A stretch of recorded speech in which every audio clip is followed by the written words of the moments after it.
My partner and I call him my partner because although we are married just recently, we have been in a relationship now for 43 years. So we predated domestic partnerships in all its forms in California, the back and forth on Proposition 8 and the Supreme Court decisions.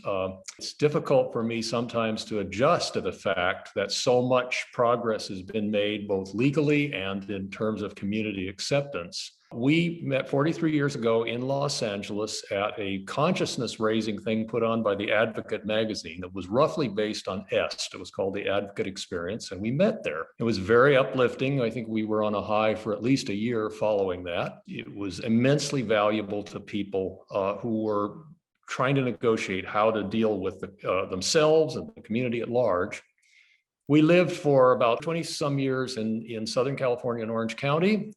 We moved in 1999 to the Central Coast, and last 3 years ago, we investigated communities that we might retire to, and we very quickly settled on two things. First of all, we liked San Francisco. We'd had a lot of time here. We had friends here.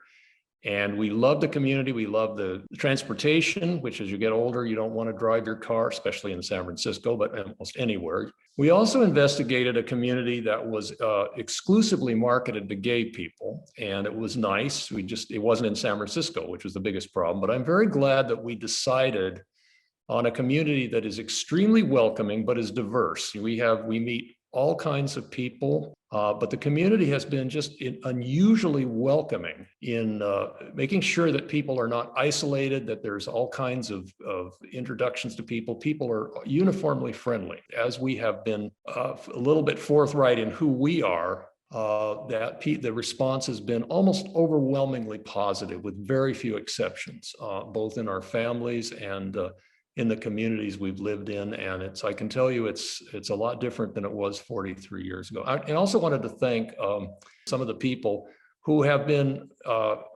working to make this possible in a public way. We in our lives have been we've done our bit, but we have been essentially the beneficiaries of some hard work by a lot of other people.